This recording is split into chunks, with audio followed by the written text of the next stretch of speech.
Good evening. Day 52, July 3rd, 2017. Today's weight is 485. Total weight loss state is 10.2 pounds.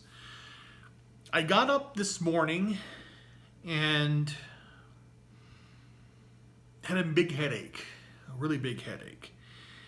But I did get up because I was expecting to go to breakfast in the morning, but it didn't happen. And so then I just decided to go back to bed because I had a really bad headache. I did some work early. I filled out the paperwork for the background check, filled out the drug screen. I have to take that probably day after tomorrow, Wednesday, because tomorrow's the 4th of July. Had to pick up some contacts. Pick up or contact people for contacts, email contacts. They want to do background checks and references and all that stuff, so I need to do that. Did that early. That started at 7 o'clock, finished around 9:30, 10 o'clock. Then had a massive headache. And when I get headaches like this, I get tired and I start falling asleep. And I'm yelling, thinking about it, but I actually said, I have a massive headache, I'm going to go back to bed. So I laid down, and I had to close my eyes. It was just it wasn't a migraine, but it was bad enough that I needed to do that. So I did that. And it was a combination of just how I felt, and I wanted to go to breakfast, didn't happen. So I got up around 1:30 and had some Chinese food the rest of the Chinese food that I had purchased 2 days ago. Did that, and then just was on the computer doing stuff the rest of the day, waiting for people to contact me back about anything going on. Holidays like this growing up were supposed to be about being happy and being with the people I love. They're not, so it's hard. It's hard to deal with the fact I know where I want to be and I'm not there, and then it just pisses me off, and then I blame myself. I don't blame anybody else. I blame me for the situation that's in. And then of course the fact that I'm out of money, and I still need to figure out what to do regarding food, because I get some money on Friday, and that's going to go right for the trip down to St. Louis and work down there. So I have to make it stretch as much as I can until I get paid in the month. So it's just a lot of little things has to be done. And then of course, there's always, other things that may get in the way, but I'm going to work that out. I just have to work out the aspects of it, and then still, in the back of my head, still look for other work. I'm doing the oil, which I have to. I want to get that, do that more with that as well. Get that out there, and again, it goes to the fact of who do I know. I've always believed that when you have a family, they are your focus. Friends are not really that big of a deal. Your family is your focus, and that's how it's always been for me in my thoughts.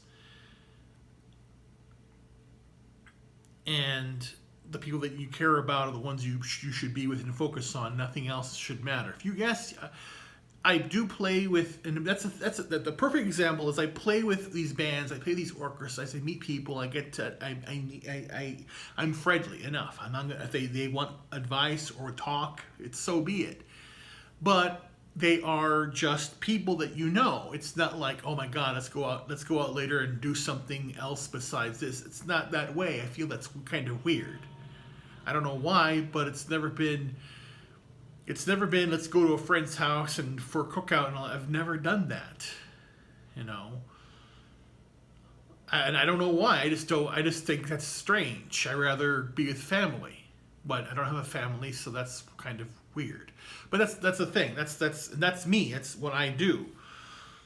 The cop out is, well, go with your friends for holidays since you're alone. I don't do that. I don't go with friends to holidays. I go with family to holidays, and I want to be my family, not my father, not my mother, or not my mother when she was alive, not my brothers, not my sisters. That's their family. My family is what I have. It's what I own. It's my possession, or what I am part of. That I am there because I'm being loved, for being part of the family, as opposed to being invited because I'm alone. That's the big difference. And when it comes out that I have somebody special, then it's reversed. Then it's like, here she is, here's everybody, here is my family. And I would go to my father or go to my brothers and sisters and show them, and then here she is. And then at that point they don't appreciate her. Then you're out. You're done. Well, they're done to begin with. It's interestingly enough, I'm hiding the fact that. I'm not hiding the fact. I'm telling you now. For 2 years now, I've had some problems with this disease. And what I hate and disdain is the fact that people will look at me and going, well, of course he's sick, he's fat. Instantaneously. Perception. He's fat, he's sick. And I wasn't. And then, of course, when I was going to the hospital, oh, of course he's going to the hospital. Of course he's having problems. He's fat. So 95% of people, when I tell them I'm going to go see the doctor, oh, of course you're overweight. That's the reason why. It had nothing to do with it. It's a side effect. Me being fat is because of my sexual repression. And I hate people who say, no, it's not true. Yes, it is. It's true. It's true.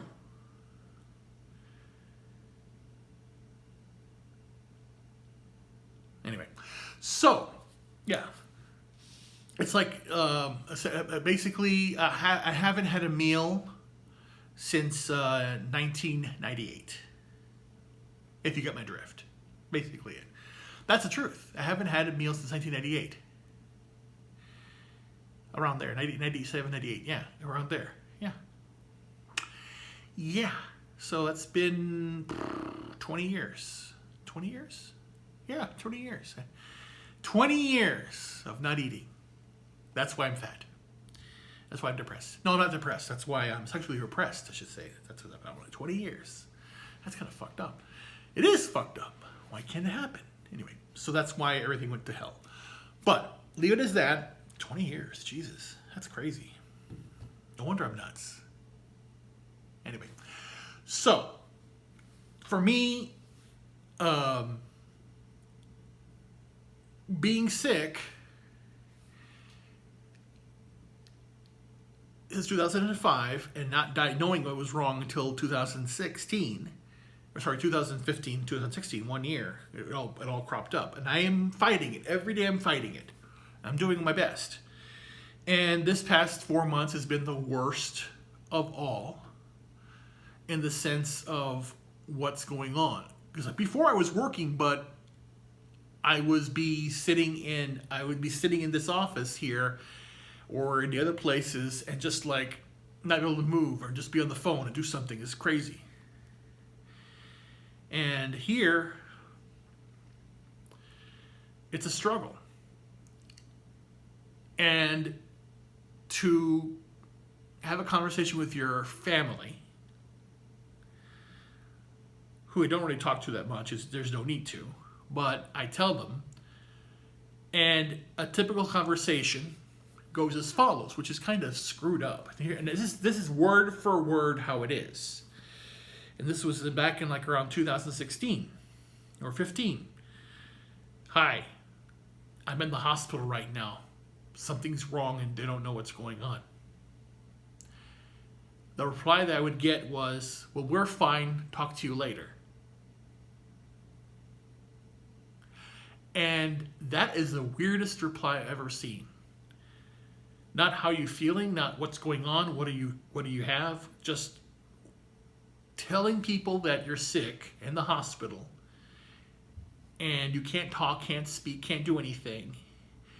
And the reply to them, well, we're fine, take care of yourself, or we'll talk to you later, or whatever, or not even that, take care of yourself. They didn't say take care of yourself.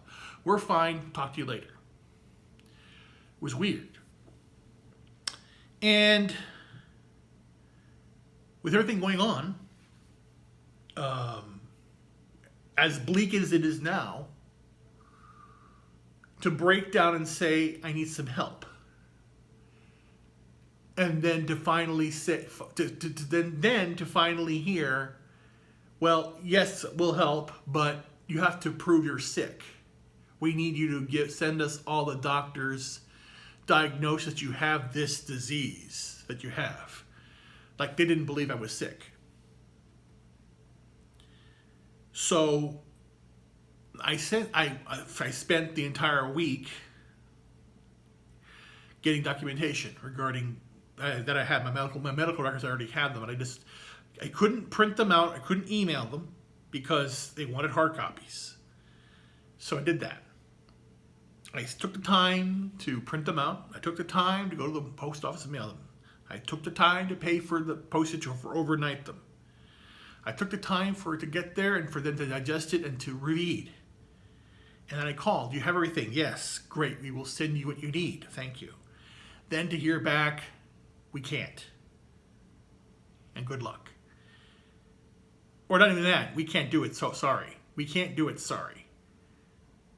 And then to call, of late, I've called my family, my father and my brothers and sisters, and now they don't answer the phone at all. So they're dead. They're dead. I'm alone. That's fine. I've always been alone. It doesn't matter to me. But that's basically it. So they're not answering my phone calls anymore.